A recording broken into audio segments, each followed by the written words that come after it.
What up, friends? Robin Black, David Mullins. David Mullins MMA on Twitter. Are you on Instagram? Not really. Robin Black MMA on Twitter and Instagram. Mentality of Combat Sports. We get together. David is an expert. Maybe he doesn't want maybe the term expert is correct? You're an expert. I'm an expert in the psychology of MMA. Yes, that's right. He's an expert. He is an expert in the psychology of MMA.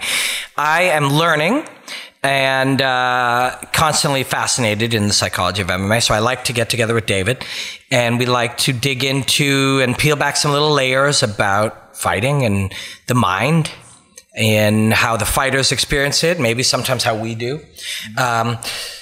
And by the time you're watching this, Jones and Cormier may have already happened, but Mayweather and McGregor has not. That's what have you been seeing lately, or what aspects are people talking about?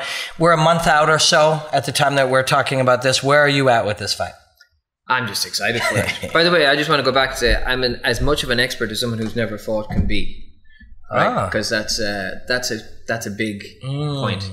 I've competed in jiu-jitsu and stuff, but I've never fought, so that's there's a ceiling there as to how much expertise I can have. Is there anybody currently who has studied on a level in the way that the true way of studying combat psychology who has fought a lot? Is there anybody out there that you see? I don't know of somebody. I don't know. I'm sure there will be. Ex-fighters who go down that route. Definitely. I don't know any right now off the top of my head, but that's going to be more and more common. As you'll see fighters get into coaching, you'll see some get into nutrition, and you'll see some get into the psychology side of things, 100%. Patrick Cote became a nutritionist, motivated to understand it better for his own purposes, and you see a lot of fighters are doing that.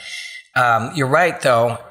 There's a different barrier. There's an extra barrier to studying psychology and combat psychology in particular. And that is much like a lot of areas of science of any kind in the world right now. There's a lot of, I go out into left field. I'm guilty of it. In my search to explore new ideas, and Rogan has talked openly about how he's done it.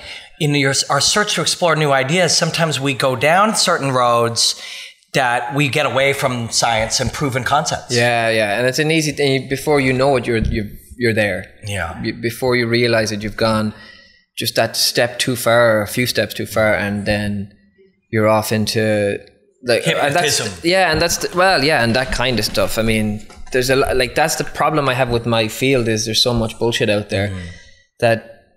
And like people that come to me fresh, that I've like fighters that come to me completely fresh, I've never had any contact with them or their teammates or anything.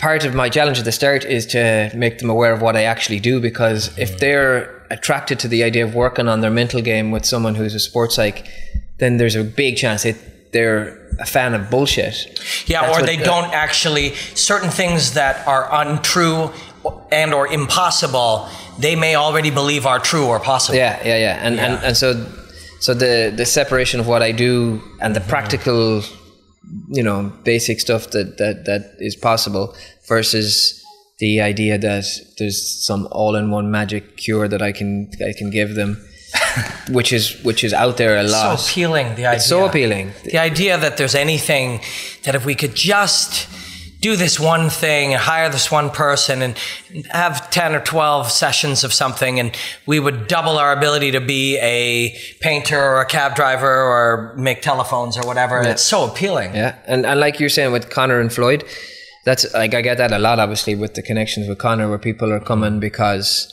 Conor talks about the power of believing in yourself. Well, yeah, and believing in yourself, and if you see it and you speak it, and then it'll happen.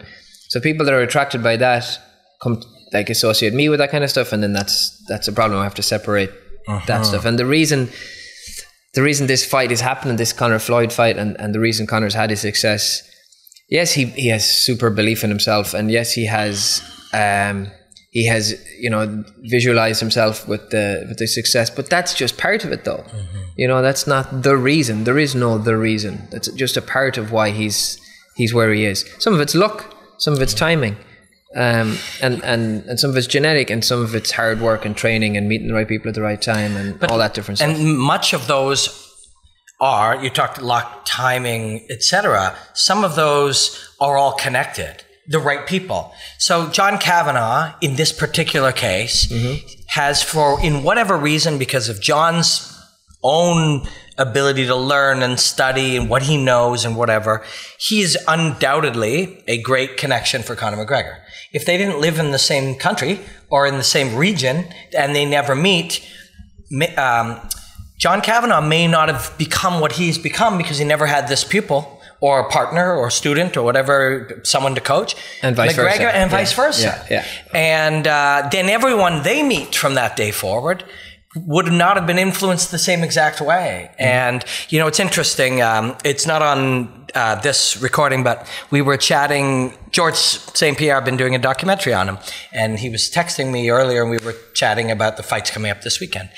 And George very much believes that much of the world is simply cause and effect, including how he behaves, how he performs, that it's cause and effect. He trains more, it makes him better. It makes him better, he's capable of training more. He's exposed to this idea, it teaches him this. He went as far as saying our favorite colors, he believes, your favorite color or what kind of shirt you like or the haircut you choose is based on cause and effect in your life. Do you believe that? Well, yeah, but I mean, it's hard to separate it's silly to think that everything is just, you know, what's happened in your life. Genetics is a big part of what makes us who we are. And it's some of that is a little bit demotivating, if you want, the idea that there's a ceiling because of your genetics. But it's true. I hate that it's true. It is demotivating. Dr. Joel Lapata, earlier on our YouTube channel, he is a PhD psychologist, and he has studied creativity and innovation and related concepts. And he's found a genetic component of the top level of that. Or so their study has so far taught them. I don't know if you saw, but when I was in TriStar shooting George and training there, I sat down with Faraz and we chatted. And Faraz is, although every single day he trains athletes who he helps them hit harder or develop power, he still believes that McGregor's power is, he didn't use the term God-given, genetic. Yeah. Right? And there is a massive element that is true to that. McGregor chooses not to believe that. Or he chooses to work with, like, plenty of other guys have had massive power in their left hand.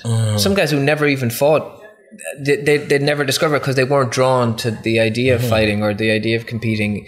And it's just left there, you know, literally potential unused. As they are working as a dentist or, you know, building cars or whatever, they have the ability to generate incredible force and no one will ever know. It doesn't appeal to them. Yes. But and there's plenty of fighters that have concussive power in their left hand, but they don't have the other things that what were required to be able to do it, including the work ethic and the mindset and the discipline and the hard training and the teammates and all the other skills that allow you to be able to, like, as in like technical skills that allow you to be able to land that shot over and over, because you have the rest of your game up to speed as well, that you can do it. So the ability to learn, or even to know what to learn, to start down the path of developing those skills so that you have them when you need them and then build on them. Yeah. So I mean, I know like John Kavanagh talks a lot about that there's no such thing as talent. And that's true in some areas, but there is like you know, a natural talent to certain things, or genetic factors in certain things that allow guys then to, you know, put in the work and develop the skills to take it on. Like, I could train and believe and visualize and do all the mental things, all the hard work, all the training, all the nutrition, everything. I'm never going to be the 100-meter Olympic champion. Right. Never. So is the potentially, if we can truly act as if there's no such thing as talent, and you are saying there is, much of science says there is, genetic advantages. Jon Jones is walking genetic advantages. Regardless, by the time you're seeing this, is he the 205 champion of the world, or is he not? We don't know. I think he is, but put the notes down here. If DC has beaten him, then I'm an idiot. DC mentally is better prepared for this one than the first one. For sure. And that's even for 200, that never happened. Yeah, he's better prepared for this one. True. Mentally. We'll talk about a little more of that, regardless of the fact that we've already seen it. There are truths, or at least evidence, that can be discussed pre-fight that are still relevant post-fight, regardless of the result. Yeah. But genetic advantages. So if we ask our pupil, training partner, friend to live their life as if there's no such thing as talent, and you and I train very hard. And even taking into account genetic advantages. So Dr. Joel, for example, said that there were genetic advantages saying how creative you are. Also, so then we could just say, well, that's it. You're more creative than I. But there were also genetic markers that said how much my creativity could be improved with work. Yeah. That could be really high. Or there's genetic markers potentially, again, and this could be power, strength, creativity, whatever. And these things will change as we know more about science. A genetic marker for the maximum I can improve. So although you might be the guy born with the power in your left hand, if I have the genetic and psychological ability to improve a ton, one day I could catch you. If my work ethic is better than yours, and yours is terrible, not you personally, but if yours was, I have the potential to surpass you. But if I believe, wow, he's way more powerful than me, so I guess that's it, I'll never do that. So there's a certain amount of power in acting as if. Right? Oh, 100%. And we've seen it. There's loads of examples of guys like that in the UFC and in loads of other sports who everyone would say that guy shouldn't be where he is. Elias Theodoro. There's so many examples in loads of different sports. Yeah. There is advantages, genetic advantages, but that's all they are. They still have to be taken advantage of. And there's other like factors like you mentioned there that can make up differences for sure. But if the guy who has the genetic advantages also is the hardest working and mentally on point and everything, then we see something really special, which is who we get at the very elite level of the elite of everything. That's what we get. So again, we're going to talk a little bit more about McGregor. We will talk about Jones and Cormier and different aspects of them, regardless of how this fight actually has turned out, and other things. But Cormier and Jon Jones, in theory, Jones has these physical advantages, right? Length, fast twitch muscle, all these things. And Cormier has approached that with the belief that I work harder and I'm more dedicated, and that can overcome that. And that's a fascinating dynamic. It's something that we'll want to watch forever. It's interesting. It's what it is to be human with a dream and the desire to strive.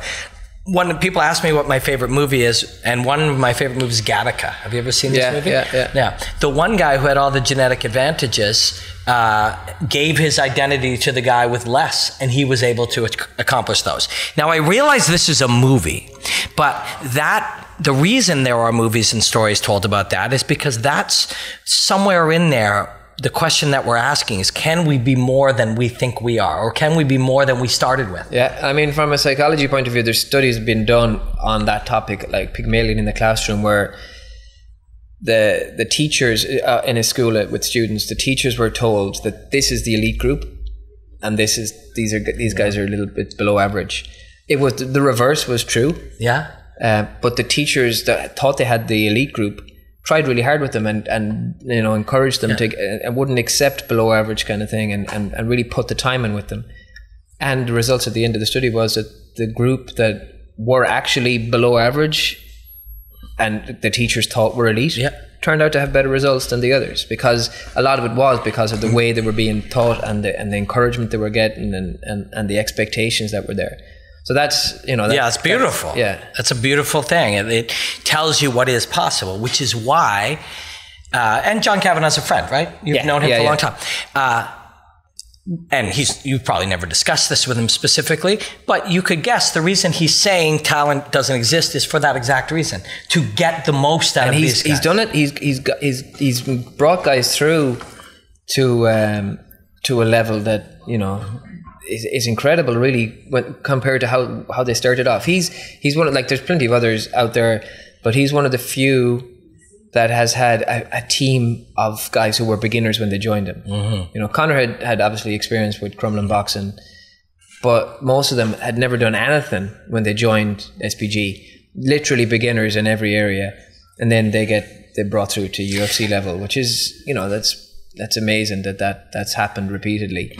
You know, people will ask, so for whatever reason, it can be a threat. It's something I'm talking about next week, and I'm trying to use very real psychological study of how and why people react with discomfort against things, watching people try for big things. And there's actual psychological study, and I'm pulling it up, and I'm asking for help from psychologists for my breakdown on McGregor next week, because I find that interesting. But people are very uncomfortable with that. But sometimes when they are, in McGregor's case, one of the things they'll point to is like, who else has John Kavanagh made? But the population of Ireland and the region is so minuscule that to have Paddy and Cahal and out of that tiny Ashland, out of that tiny population is actually massive. Yeah. You know? It's incredible, really. It really is.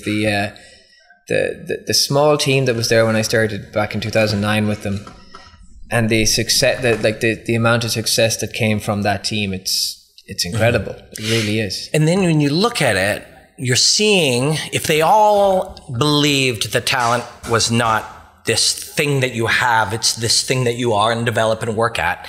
You see Paddy, who has very few genetic advantages, there's a lot of heart and guts and grit, achieved great things. Yeah. Ashland, who physically is not a super athlete and was very early in the game of women, achieved great things. And Cahal overperformed on a level probably more than all of them. And maybe that's why there was a weird reaction from the audience, because he's sort of the everyman. He's just a regular guy. Yeah, he was a good rugby player. Yeah, but picked up martial arts really late and just worked so hard and just, again, he really believed he was going to make it to the UFC and do well when he was 4-2 in the UFC. Yeah, it's true, and did it. The only thing, as somebody who analyzed fighting through that period, the only things I could gear in on while analyzing the moments of fighting was desire and a willingness to take damage to close the distance to the places you could win. You know, he won by wanting to win. He out-wanted guys a lot of the time. Yeah, that's real. Broke them because of it. Yeah, it's true. Now, it's easy for us, when we live in the world of mixed martial arts, to zero in on McGregor. Also, you've known him much more than I have. You've been exposed to him. His coach and training partners are people you have worked with a lot. So it would be logical for us to zero in on him. But if we take a bit of time to look at what we know about Mayweather, when you look at him from a sports psychology kind of perspective, what do you see? Floyd's one of my favorite athletes of all time, from a mental point of view. Like, his skills are phenomenal. Yeah. And he turns every fight into a Floyd Mayweather fight. Like, as he moved up the weights, that's especially true. Once he got above lightweight, he started to have a pattern of, no matter who these guys were, it turned into a Floyd fight. Bar a few like Maidan, a few other things like that. But he was one of those guys, again, who understood the relationship between the work he was putting in and the skills he was developing and the confidence he had in those skills and in his ability to meet these challenges. He works incredibly hard, that guy. And people say, it was handed to him because his dad was a fighter and his uncle was a fighter and he's been boxing since he was 9. But he's been boxing since he was 9. That's hard to do. That is not something that deserves less respect. That's something that deserves more. Yeah, imagine to still be at the top now when you started that young and you go through your amateur career. Tiger Woods isn't. Yeah, Tiger Woods is not. It's very hard to do it. Yeah. It's very hard to do it. Like there's a lot that goes into it that people don't appreciate. To be that good for that long, like he should have won the Olympics. He got kind of shafted in the Olympics, and then just has had the most amazing career. But there's like through everything that's come along, he's been able to, you know, continue to deliver every time. So mentally, to get to the top is one thing, and that's very hard to do, and very few will do it. To stay at the top, to me, that's even more mentally impressive to be able to do that, because, like, my dad is actually a good example of a guy who, that first fight, like he had some big wins and he'd been in some great fights, but that first fight against Floyd, he was massively underdog, and he put up a hell of a fight. It was close on the cards, and it really was, and he, you know, he gave him a difficult fight the way he went about it. He really went for it. Yeah. And then he got a massive payday for the rematch. And that can, you know, that's tough. It's tough to get yourself up for it again at the same level. Yeah. So as much as Floyd figured him out, and the second fight wasn't close at all, some of that was on Maidana too, because it wasn't quite there, the effort and everything. And we've seen that since, because he's retired off the back of that, the money he's made, and he's loving life and enjoying himself and the food and all the rest that comes with it. And it's hard to have that motivation when you're getting paid like you've never been paid before, and you're getting, you know, all these things that are handed to you now. But that's why I respect these guys who are able to stay at the top, and that's it's rare we see it. And it really is going to be fascinating. And you think that you have to have that level of belief, that true level of belief in what you're doing and who you are, because although on a lot of levels, when you look at this fight, so you're 49-0 and you're closing in on 40s, and this MMA fighter comes along that's more famous than anybody else, and the money is there and stuff. You would think that as a human being, you've sparred with many novice boxers, and you just assume early that this is going to actually be a low risk, high reward thing. He's very famous for tons of money, and the dude hasn't even had a boxing match. It would be hard not to look at it that way early. Yeah. Chael talked about it a little bit, going against the awkward newbie who's going to, like, George talked about it too. George St. Pierre's talked about getting injured by guys that they're like, they'd say to him, sorry, it was an accident. Yeah. He's like, it's always an accident, but it's always you. And that's a thing that's like, I was training the other night, and I was going against this guy who's only been training for maybe 6 months or so, and he was going for things that he shouldn't be going for, and he was doing things that he shouldn't be doing, and it was a more awkward round than going against a purple belt, brown belt that I was going with later on. So that's a thing for sure, that can happen. It's a thing in a lot of things. I mean, in most things, you grab 10 pro poker players, the best in the world, and ask them when it's hard, and they're like, these new guys are so hard. They don't do what they're supposed to do. They don't make any sense. Yeah. And that's going to be, again, as with the early rounds of the fight, it will be, you know, as much as Floyd is going to be fighting, he's going to be gathering data at the same time. And Conor has spoken about it, that he might look to mix things up during the fight. You know, if I know you're different looks all the time. If I know you're gathering data, I want you to have incorrect data. I mean, that's a halfway intelligent person. You don't need to be the highest level to have that strategy. It's like, if this guy is learning about me, I want him to learn some things that he will be mistaken about, or better yet, he thinks means something, and I'll penalize him for buying that. Yeah. And then at the very least, if he doesn't buy into that, I'll get him to second guess a bit of everything. That'll buy me a little more time. But the layers at which to me, it's so fascinating, and will continue to be always when you get into those areas. People will often, it was something you and I were talking about, it's logical. We're looking for the explanation when something went well or something went poorly. You know, people will be like, I don't understand it. Almeida looks so good. What's wrong? there's 100 things. It's a fight. He had this, and this went this way, and this guy was able to do that. And in this case, if Mayweather wants to learn about me, I want to make sure he doesn't learn about me. But he's so experienced. It's like, I know that guy's trying to make sure he doesn't learn about me. And it starts to become irrelevant. Yeah. You know? It really is going to be interesting. And also, how do you prevent your fighter from overthinking that?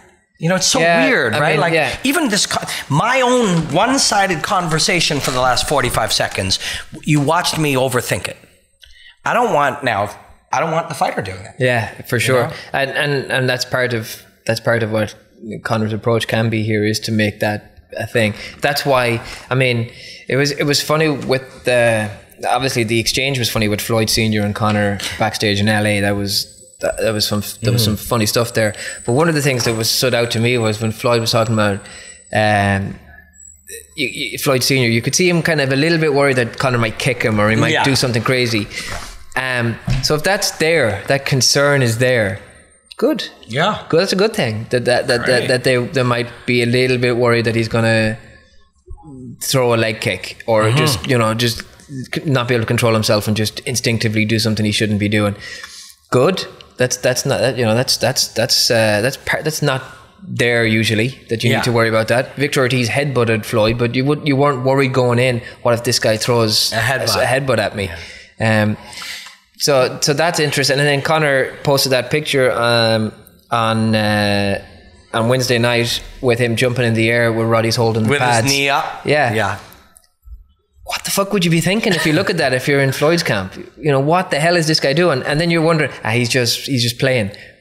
Is he? Is he though? Yeah. So there's a little bit of that. So you could definitely go down the road of overthinking. So if you're in the Floyd camp, or if you're a fighter going into any competition, you do want to get it down to what you can control, what you can do, and that those controllables apply in performance as well, and making it back to what it is you want to get done. So I can't control that Nick Diaz. I'm Anderson Silva. I was going to say Anderson Cooper.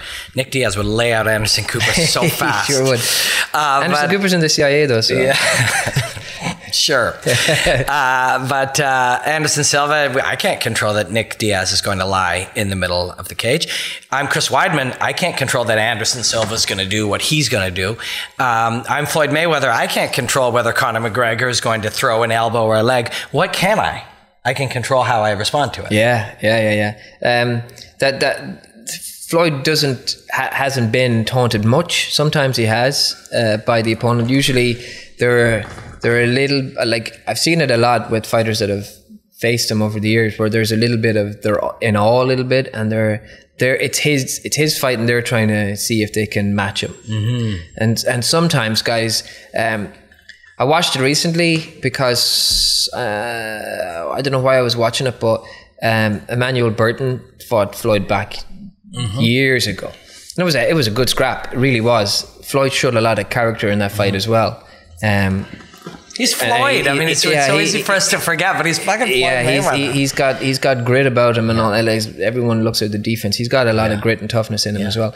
But that was a fun fight because Burton just kept taking these big shots and just kept coming at him, and then was taunting him and talking to him. And Floyd was a little bit put off by it at first. Then he settled into his rhythm and got going again and finished him later on. But made it not matter. Yeah, eventually the level. The skill level kind of made the difference, but it definitely affected him for a little while. You could see it. It's like, this guy he's not going to go away, and he keeps coming, and it can impact you, especially when you're that guy usually who's doing it to everyone else. Would you rather, or I guess both are possibilities, it's your fighter, somebody experienced, maybe not Floyd, but somebody very experienced. Would you rather have a situation where that might come up and it came up on fight night, or Paulie brought it up a month out and it's already in the ether and in the conversation? You'd rather have it that way, right? So you can prepare for it. 100%. Yeah. Like Conor, like I just talked about Floyd, Conor had it against Nate. Yeah. Conor's the guy taunting, and now Nate's out taunting you during the competition, like actually in the fight itself. Never mind in the build-up.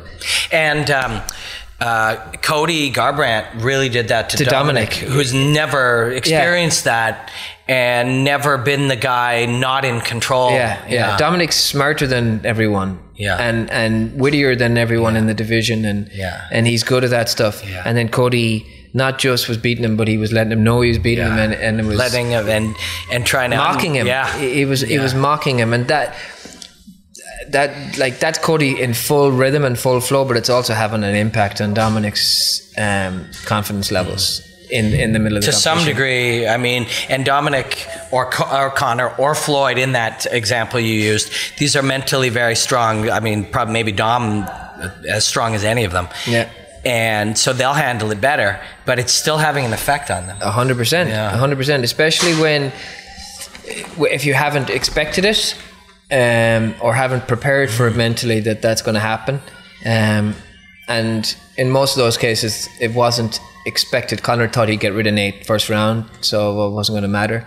Dominic thought he was going to just outclass Cody, and Floyd never even expected to be in such a tough fight. So you're not expecting it, but if you're expecting it going in, then you can prepare for it mentally and plan for it and definitely do something about it. Weidman did that with Anderson. He talked about that was part of the exactly, with Longo and those guys. They had prepared for that in a big way. The mind games that can be played during the contest, and that you have to prepare for that stuff against those kind of guys.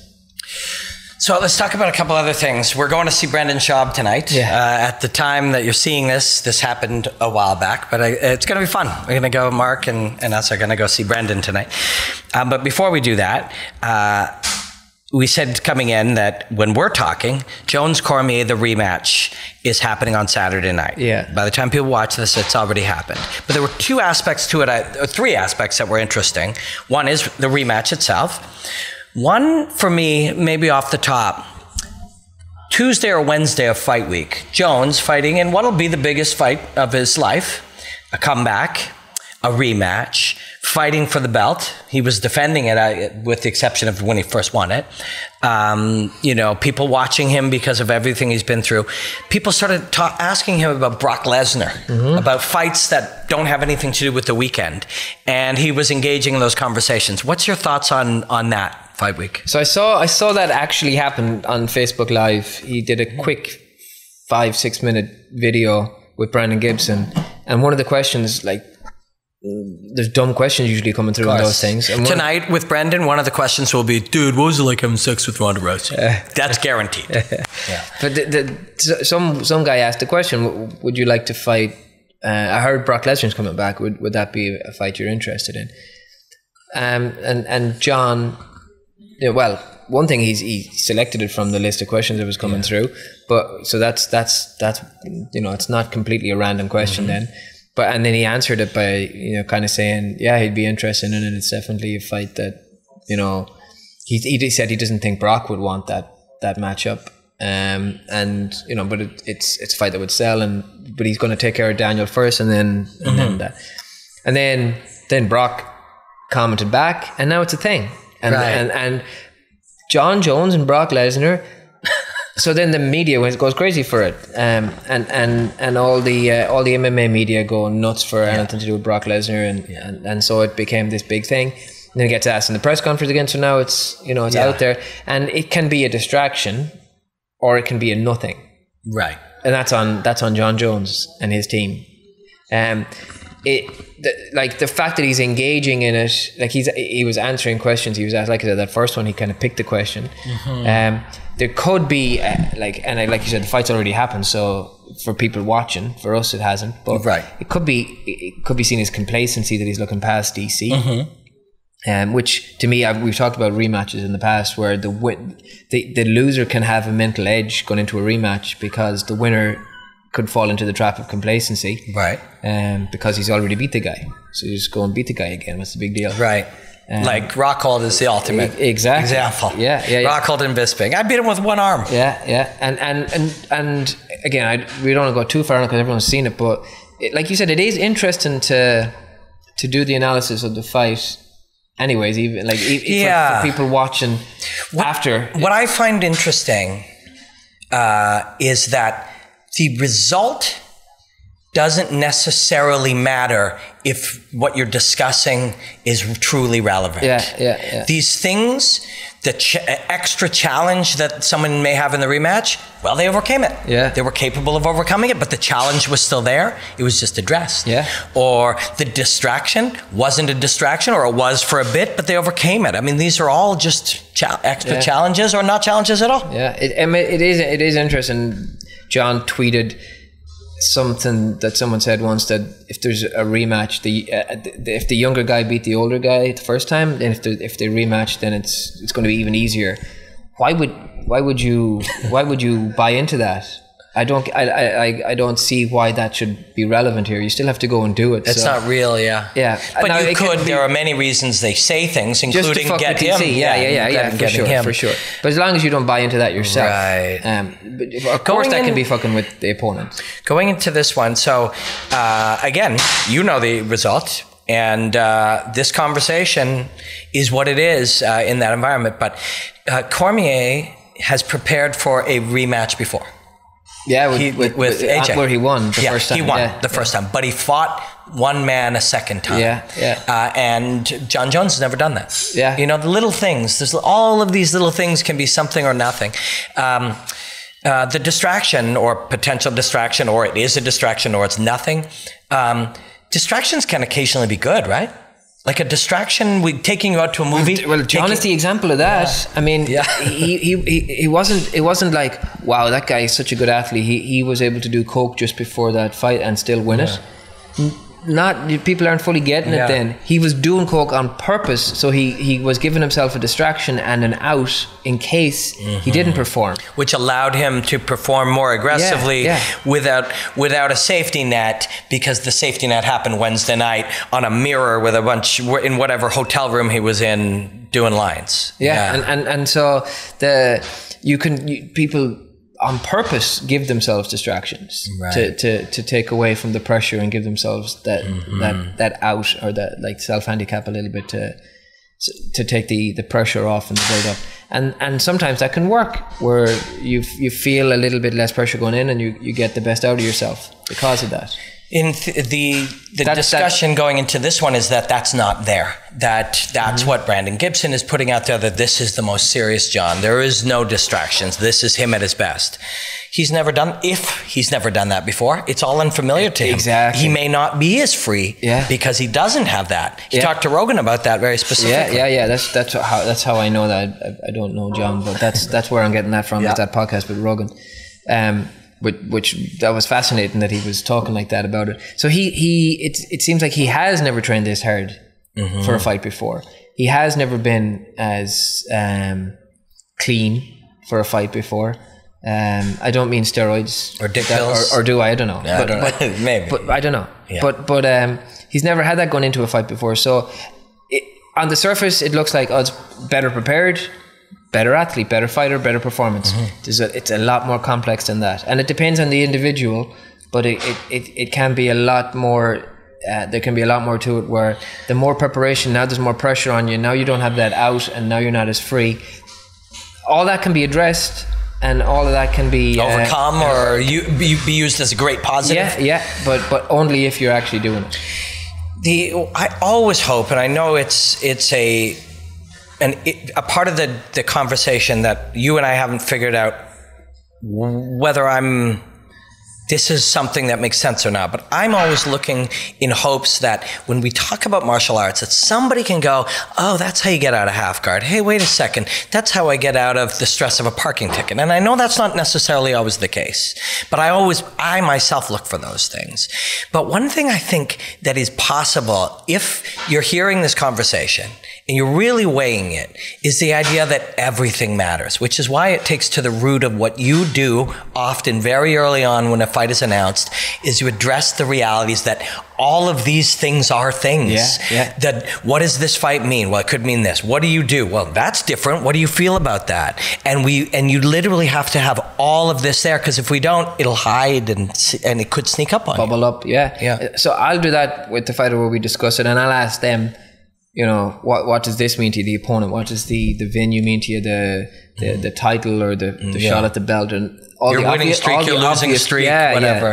All the obvious stuff that's there, the notice to the fight, all the different stuff that's there. And then, so they'll talk about those things, and then I'll prod and poke at other stuff. And you might think, well, why would you disturb it? Why would you, it's like jabbing at a hornet's nest or something. Why would you want to bring that stuff out?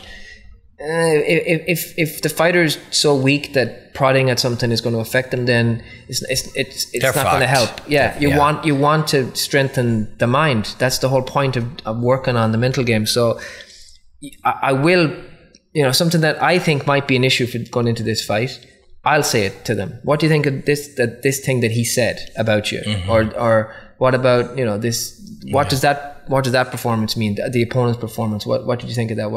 I'll ask. It's something that to me might be important to that fighter, and then we can address it. Because sometimes even the most we'll do the surface stuff and they'll come up with it, but there could be a little bit more there, and it shouldn't be scary to talk about that stuff.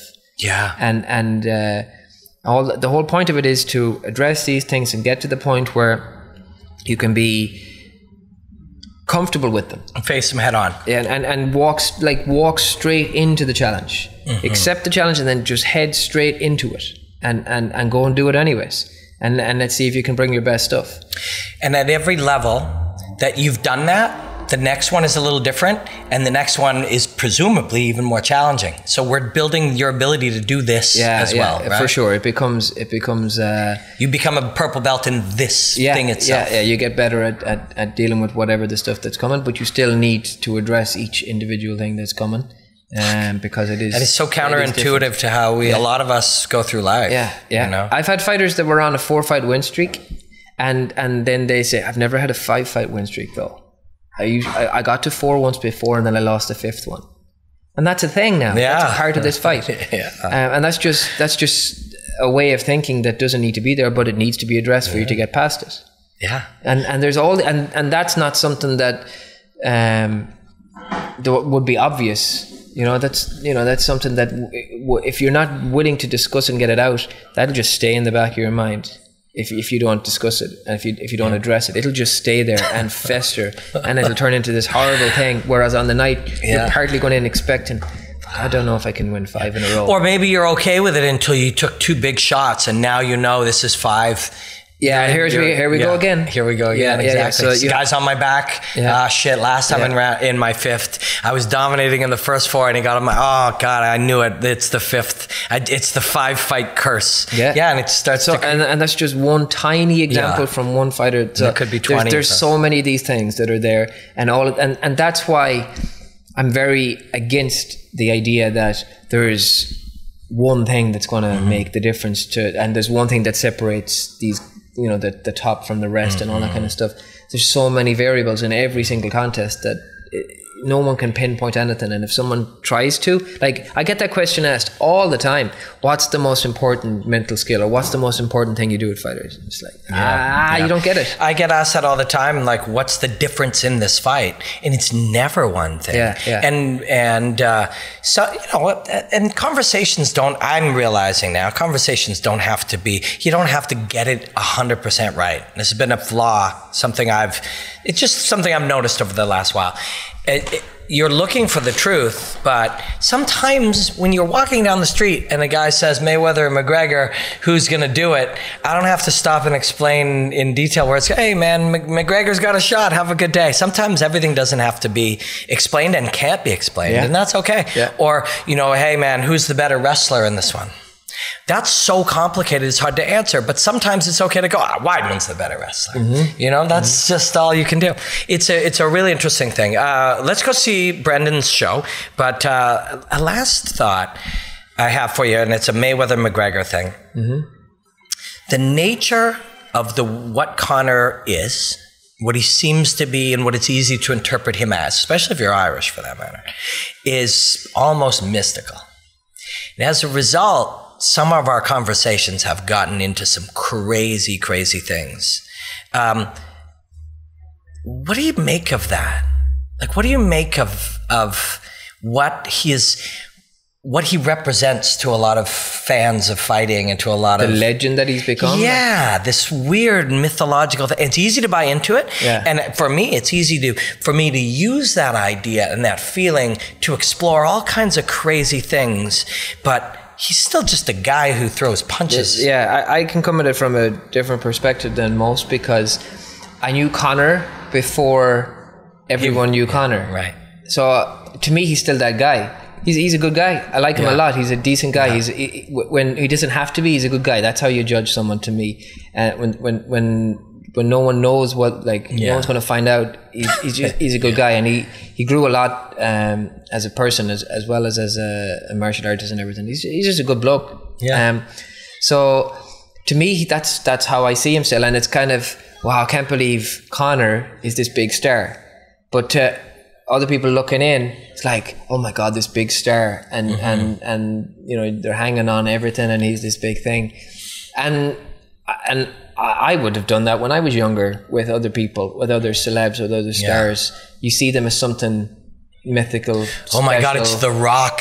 Yeah, there's footballers that I would have admired, or different fighters. Jay-Z, he's a Superman. Yeah, and it's almost like they become something not human anymore. They're such big stars. So it's good. It was good for me to see someone who wasn't and then is, and to know they're still the same person.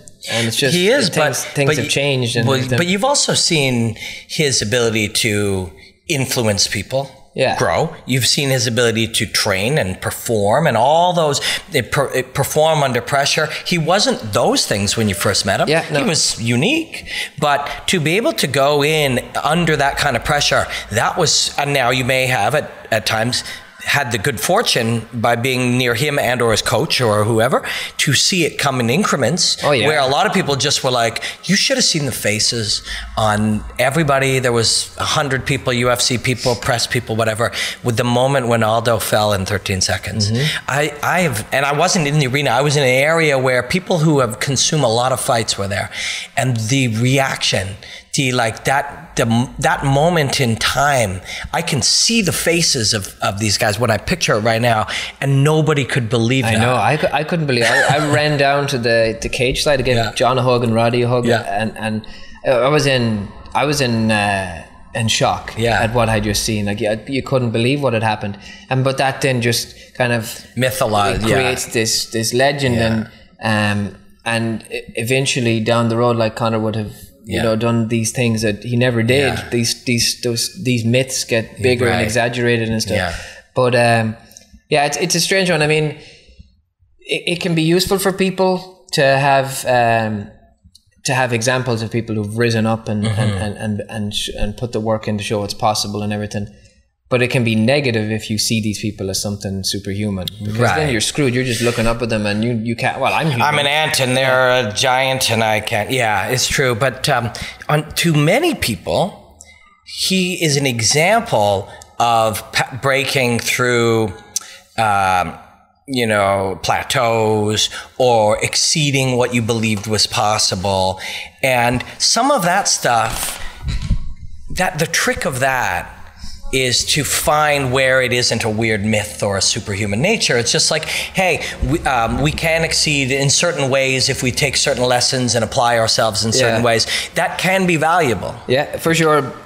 It can, and there's definitely things that can be taken from it, and it's cool that everyone knows he was on the dole or on social welfare when he was like 4 years ago. But I mean, every fighter was, because they were training full time, so they they couldn't get jobs and stuff like that. So it's not as dramatic a story as people would like it to be, because he could have got a job if he wanted.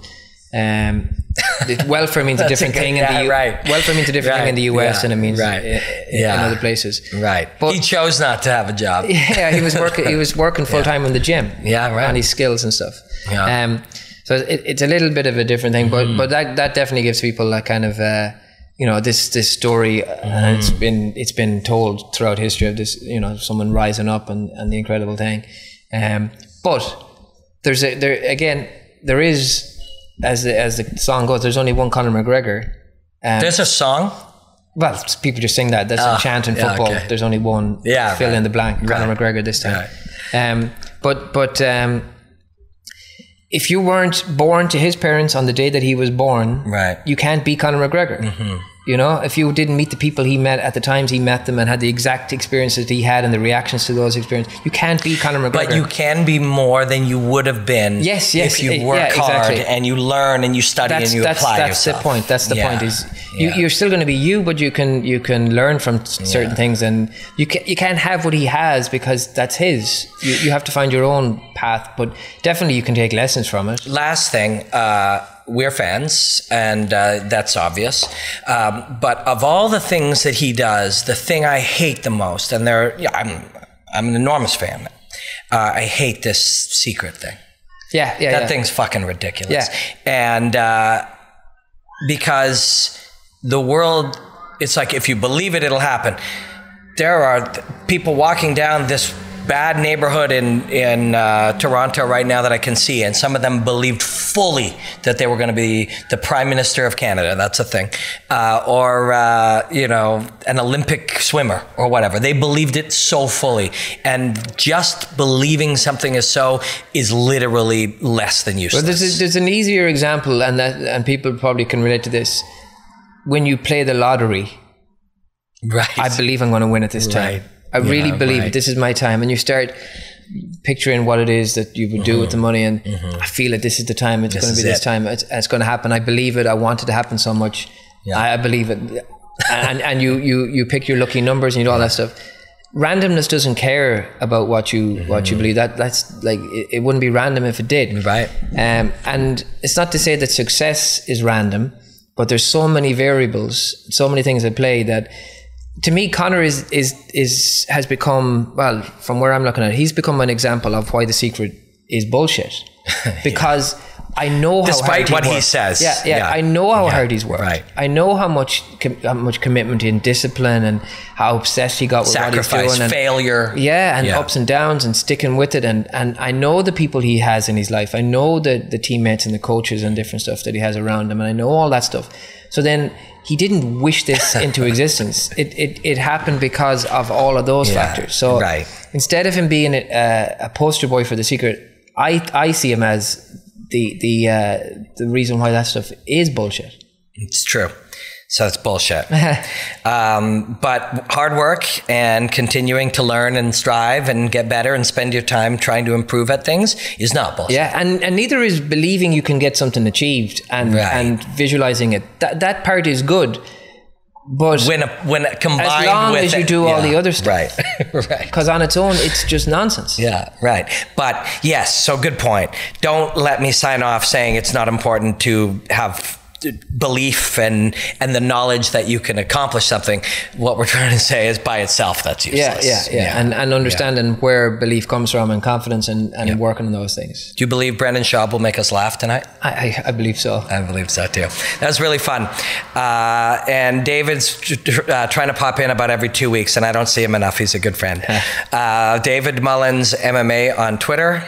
Don't follow him on Instagram. He's not there. Robin Black MMA on Instagram and Twitter. And thank you so much. Share this if you dig it. Any last words? Goodbye. What's that song? There's only one. Yeah. Yeah. Out.